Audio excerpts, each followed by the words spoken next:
A team of researchers dropped a hydrophone over 1,000 meters below the surface off the coast of Louisiana to listen in on one of the ocean's most least understood group of cetaceans to figure out how they were feeding. Welcome back to Tea of the Sea, and I have discussed this group of cetaceans multiple times throughout the history of the show, and I still haven't gotten to that deep dive video about them that I really want to get into. But this study revolves around several different species of beaked whales, which are one of the least understood whales in the world due to the nature of how they live their lives. Beaked whales are rarely seen by people. There are some species of beaked whales that we only know about because a dead individual has washed up on shore. They live way off the coast, way along the continental shelves, and they are one of the deepest divers of any cetacean. One species, the Cuvier beaked whale, also known as the goose beaked whale, are capable of diving well over a mile and can hold their breath for up to 3 hours or so. Consequently, there is very little opportunity for scientists and even just casual observers to even see them because they spend so much time way down in the depths of the oceans and they only briefly come up to the surface.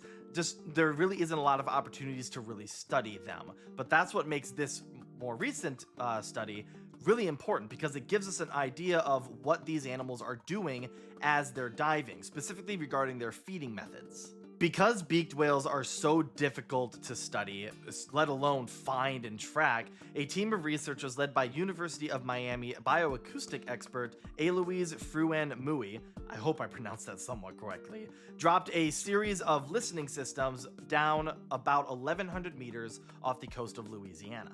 By measuring the small differences in the arrival times of these echolocation clicks across all of the systems that they placed, the team was able to make a rough 3D model of the direction and movement of these whales as they were going about their day. And in total, they recorded echolocation clicks of 3 different beaked whale species: Cuvier beaked whales, Blainville's beaked whales, and Gervais beaked whales. And if you're wondering, we are able to determine the species of these whales by their echolocation clicks in the same manner that we use bird song to identify species of birds. They use different patterns of clicks in their lives, and so that's how we can kind of determine which species are being listened to.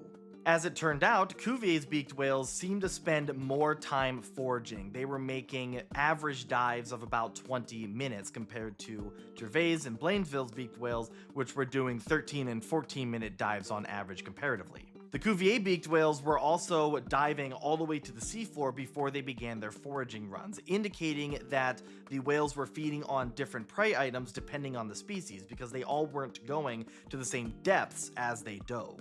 That interpretation of the data is actually pretty consistent with what we understand about this particular species of beaked whale. As it turns out, we know quite a bit more about Cuvier beaked whales compared to other beaked whale species. I guess overall we just tend to see more of them compared to other species. And stomach contents of beached Cuvier beaked whales individuals suggest that they feed on larger cephalopods, which tend to be found at those deeper depths compared to the prey species of the other beaked whales that this study is about. This study is really important because we know so little about beaked whales overall. It's actually the first study to have an detailed analysis of the deep diving behaviors of Gervais beaked whales. That's how little we know about some of these species.